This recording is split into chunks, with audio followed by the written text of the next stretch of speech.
Bihar TV 20 में आप सभी का स्वागत है। नीतीश के राज में भी सीतामढ़ी में महिलाएं असुरक्षित नजर आ रही हैं। सिर्फ रास्ता बनाने के मामले में दबंगों ने उनके साथ मारपीट किया।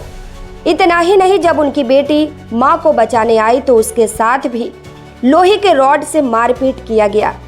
इस घटना के बाद पूरा परिवार दहशत में है। यह घटना सीतामढ़ी नगर निगम के वार्ड 29 की है। इस मामले में स्वर्णा सुगंध ने बताया कि राजूपट्टी वार्ड 29 में उनका घर है। नगर निगम के द्वारा उनके मोहल्ले में रोड ढलाई का काम किया जा रहा था। जब उन्होंने ठेकेदार पप्पू से बोला कि पूरा रोड ढलाई कर रहे हैं, लेकिन मेरे घर तक जाने में 15 से 20 फीट की ढलाई आपने नहीं किया है, तो उनके पड़ोसी दिनेश सिंह व उनके पुत्र रोशन सिंह उनसे उलझने लगे और हाथापाई भी करने लगे। जब उनकी पुत्री अपनी मां को बचाने आई तो सदानंद वर्मा इनकी पुत्री को रॉड से मारकर जख्मी कर दिए।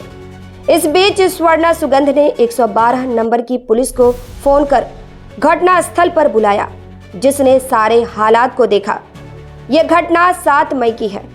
इस घटना के बाद स्वर्णा सुगंध मेहसौल थाने में मामला दर्ज कराने पहुंची, तो थानेदार ने मामला दर्ज करने से मना कर दिया। उसके बाद पीड़ित परिवार महिला थाना सीतामढ़ी पहुंची, लेकिन वहां भी इनका केस नहीं लिया गया। थक हार कर फिर पीड़िता एसपी सीतामढ़ी के पास गई, तब जाकर 10 मई को इनका केस दर्ज हुआ। लेकिन उससे पहले इनके साथ मारपीट करने वाले आरोपी के द्वारा इन पर भी झूठा केस दर्ज कराया जा चुका था। स्वर्णा सुगंध ने बताया कि उनका छोटा बच्चा रास्ते के अभाव में पढ़ाई करने स्कूल नहीं जा पा रहा है। अब सवाल पैदा होता है कि रास्ता बनाना निगम की जिम्मेदारी है, तो फिर अकेली नारी को अपने हक को पाने के लिए लड़ना क्यों पड़ रहा है। स्वर्णा सुगंध ने यहाँ तक बताया कि जब ठेकेदार की शिकायत वार्ड पार्षद चंदा देवी के पति सुरेश यादव से किया, तो उन्होंने साफ तौर पर कह दिया कि जब तक आप दिनेश सिंह से माफी नहीं मांगेंगी, तब तक आपके घर तक रोड ढलाई नहीं होगा। स्वर्णा सुगंध के साथ साथ उनकी पड़ोसन सावित्री सिन्हा भी रास्ते के अभाव का दंश झेल रही है। जब मीडिया ने उनकी समस्या के बारे में जानने की कोशिश की तो वह रोने लगी, जो कि उनके दर्द को बयान करने के लिए काफी था।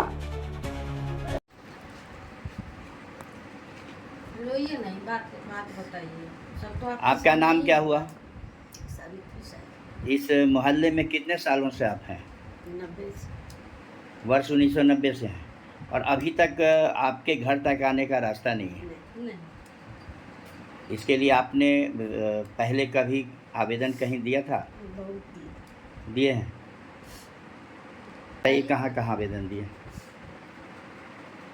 शुरू से लड़ रही हैं, उनको बताएंगे, अभी रो रही हैं तो नहीं बोल पा रही हैं, लेकिन शुरू से लड़ाई लड़ते हैं। हस्बैंड भी चले गए, इनके हस्बैंड ही यही पोल भी लाई हुई है, बिजली का जो है वो पोल नहीं कर रहा है रास्ता में। द्विवेदी जो वहाँ बनाए 8 दिए हुए हैं। उस समय भी सारे मोहल्ला के लोग हंस रहे थे। इनके हस्बैंड अकेले खींच के ला रहे थे और सारे मोहल्ला के लोग आज सबका तार उसमें लगा हुआ है। तो ये मोहल्ला यही है।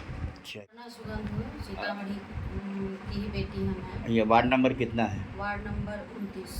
आपके साथ क्या समस्या है, बताया जाए। मेरे साथ समस्या ये है कि यहाँ रोड बहुत सालों से नहीं बना है। यहाँ इस पूरे प्लॉट में रोड ही नहीं था। तो जब शुरू से लोग आते गए तो हमारे ससुर भी और इन लोगों ने भी सब लोग सहयोग राशि दिए। वहाँ से आते आते जब हम लोग सबसे पीछे पड़ते हैं, तो यहाँ आने के बाद क्या हुआ कि आगे वाले लोग पल्ला झाड़ लिए, और यहाँ दिनेश सिंह है और उनका बेटा रोशन सिंह, इन लोगों का कहना है कि सरकारी हम नहीं बनने देंगे, हम अपना पर्सनल रखेंगे। तो एक उनकी वजह से हम लोग पीछे नहीं बनवा पा रहे हैं। वार्ड कमिश्नर आके बोल गए कि आप चल के वहाँ माफ़ी मांगिए उनसे, ये पैर पकड़िए, तब कहीं बनाने देंगे।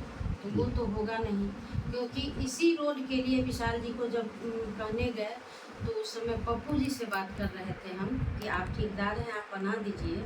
तो उनसे बात करने के क्रम में दिनेश सिंह और रोशन सिंह उनका बेटा दोनों आकर हमसे उलझ गए, हाथापाई करने लगे, मेरा मोबाइल छीन लिए, फेंक दिए। और उसके बाद मेरी बेटी आई, रोने लगी। फिर किसी ने मेरे भाई को फ़ोन कर दिया, वो अंकित मनु हिमालय पब्लिक स्कूल में प्रिंसिपल है। वो आया तो उसको भी सब ने घेर कर सारे लोग मारने पीटने लगे, घायल कर दिए। उसका भी है वीडियो है, आपको दिखा दिया जाएगा।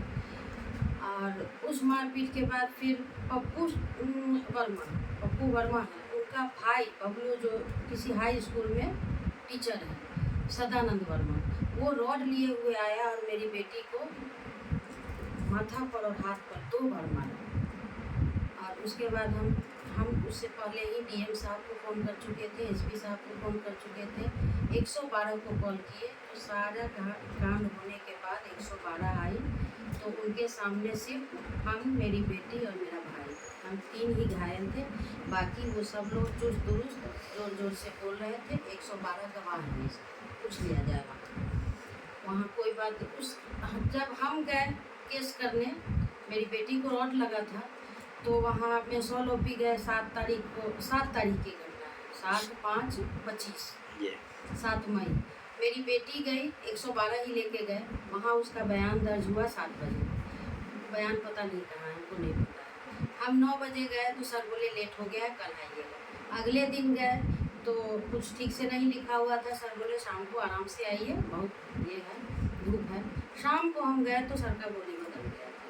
वो कह रहे हैं कि आप ही गलत हैं, वो लोग 20 लोग हैं, आप अकेले हैं, आपके साथ कोई गवाह नहीं है, वो लोग सही हैं, आप रॉड लेके घूम रहे हैं, आप ही मारपीट किए हैं, घर में घुस के मारे हैं। अब ये तो आप लोग समझिए कि हम सही हैं। फिर बाद में क्या हुआ, FIR दर्ज हुआ थाने में? FIR दर्ज 8 तारीख को हम दे के आए, उस दिन भी नहीं मेरा हुआ। 10 तारीख को गवर्नर साहब का जिस दिन प्रोग्राम था, उस दिन पता चला हमको कि मेरा केस 11/5 में लिया गया और उधर आरोपी का केस 10:45 में लिया गया, यानी कि वहाँ भी हमको कमज़ोर कर दिया गया और हम ही पीड़ित हैं, हम ही को आरोपी बना दिया गया। फिर 12 तारीख को हमको बुलाया गया गवाह लेके, तो हमारे वकील साहब से पता चला कि अरेस्ट करने का प्लानिंग था। जी। तो अब बताइए न्याय कहाँ मिले? तो आप थाने से बेल भी जमानत थाने से बेल लिए हैं। कितने तारीख को? आईओ सर कोऑपरेटिव हैं और इंस्पेक्टर सर भी कोऑपरेटिव है, वो लोग समझ रहे हैं, इंसानियत है वहाँ कम से कम। तो ये लोग दोनों समझे हैं, बेल मिला है। और इसके बाद हम उसी समय केस था, उसी वक्त हम एसपी साहब से मिलने गए थे, उनको दिए थे कि सर देखिए मेरे साथ हम पीड़ित हैं और ये हम भी ये बन गए हैं अभी। तो उनका अच्छा रिस्पांस रहा, बोले कि ठीक है देखते हैं, थोड़ा सा बच्चे जैसा डांट दिए, दोनों को जेल भेज दें, वहीं लड़िएगा। तो खैर वो कोई बात नहीं है। उसके बाद हम विधायक जी के यहाँ गए तो उनका भी अच्छा रिस्पांस हुआ, तुरंत वो लिख के एसपी साहब के यहाँ दिए। इस बार भी फिर मिले हैं, रामचरितमानस भी दिए हैं, वो ऊपर ही रह गया, लायक है। फिर कल हम डीएम साहब से मिले, उनका रिस्पांस भी बहुत अच्छा रहा। उनको हम सारी बात बताए हैं, सारा एविडेंस दिए हैं। यही देखना है कि गवाह सही होता है या सबूत सही होता है, क्योंकि उनके पास सिर्फ गवाह है।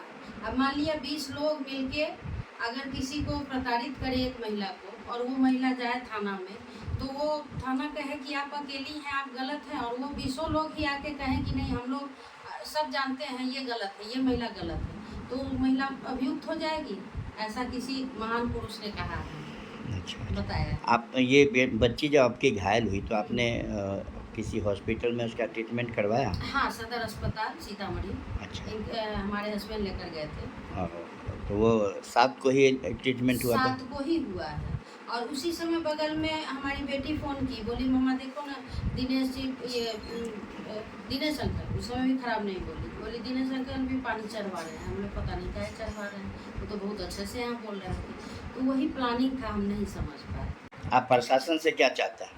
प्रशासन से हम सिर्फ ये न्याय चाहते हैं। मेरी बेटी के साथ जो हुआ, हमारे साथ हुआ, छोड़िए कोई बात नहीं, लेकिन मेरी बेटी को जो रॉड से मारा गया उसको सज़ा दी जाए सख्त से सख्त, और हमारे लिए जो हमारे पर जो झूठा केस हुआ है उसको निरस्त किया जाए तुरंत, तत्काल। और ये रास्ते का जो मामला है, रास्ता तो इतना छोटा सा रास्ता है, क्यों नहीं, किसी के पास फंड नहीं है, कोई तो बना दे। नहीं तो सारे लोग हाथ खड़ा कर दें, हमको लिखित दे दें, वार्ड कमिश्नर लिखित दे दें कि हम नहीं बना रहे हैं, और कारण क्या है वो भी लिखित दे दें, हम लोग बना लेंगे, हम दोनों बना लेंगे, है ना, बना लेंगे, रोइए नहीं, हम दोनों बना लेंगे।